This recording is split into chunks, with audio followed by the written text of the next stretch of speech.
thoughts before watching the movie? Onward was a movie that many interpreted as not very Pixar-like when the trailers came out. I didn't really know what to expect, apart from the fact that it was going to be yet another emotionally driven story. I watched the trailers. My thoughts? I love the magic aesthetic and world and the fact that there are elves on a magic quest. But the whole modernizing world, technology, stuff, I didn't really like that combination. But it had potential, and it's Pixar, so I had good hopes. Thoughts after watching the movie? They did it again, you guys. I enjoyed this story so much more than I thought I would. There's not much to say. It's great, but saying it's good isn't enough. This video is split into two parts. Part 1 without, and the second with spoilers. I'll give another warning as soon as that part starts. So the story is about these two young Smurfs who look like elves, and they live in a town called New Mushroomton. Okay, yeah. They venture on the quest in this modern version of a magic fantasy world to get the other half of their father back, whom they try to return with a spell since they only got his pants.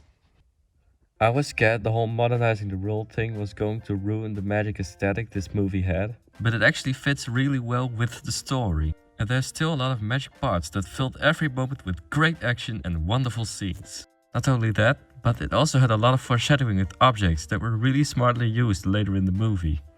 But what I probably like the most are the characters. I love their design. I'm talking about the Smurf elves though, not the other monsters. Just how they look. There are a lot of animated pictures out there with characters that have these weird shapes, these designs for their characters. Pixar doesn't do that. And I appreciate them for that. And story-wise, I could resonate with Ian's struggles in the beginning. Ian is the main protagonist, by the way. Being awkward, scared. In a story, it's a great start for a protagonist.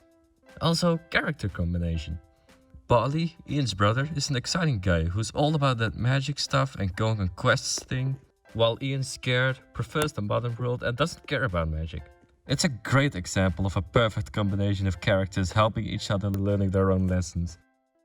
Okay, now comes that part with the spoilers, so before the next sentence, people who haven't seen the movie should buy a ticket and watch it right now and then come back, okay? Let's go. Now, I've never played Dungeons & Dragons before, but if you're a fan of that game, and of Pixar, you will probably like this movie. The movie opens with narration. I mean, there's a lot to understand about the world, and you can't show it all in such a short amount of time. It's fine. Then you have the regular hero's journey, Pixar's rules and all that kind of structure. It seems pretty similar to a lot of other movies, where the main character can't fit in, but that's part of a good story. Then the elves have to rescue their dad after a spell goes wrong, starting what's both an original quest as well as action using the modern stuff. It works. But the ending? When Barley meets and can say farewell to his dad, without Ian because he ran into the battle to protect his family, it's an amazing example of the protagonist not receiving the end goal he thought he'd get.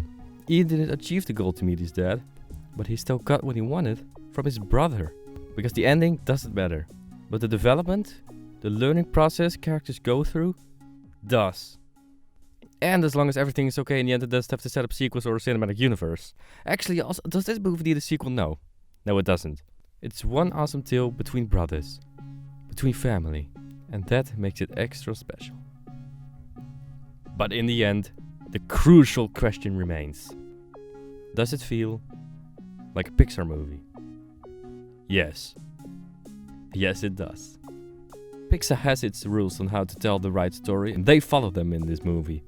Onward doesn't feel like a Pixar movie. It breaks the Pixar theory. No, it's a Pixar movie. A great Pixar movie, and I recommend it. The Lightfoot family is awesomely portrayed in this movie. I loved how they didn't have to show the father directly to the main protagonist. I liked the main character, I liked the brother, I liked the mom. All of them got an important role to play, and it was amazing. Also, I like their name, Lightfoot. Anyway, I've talked and hopefully convinced enough. Go see this movie. So now for the end card, Wingardium Leviosa. Oh wait, I mean, Aloft Elevar.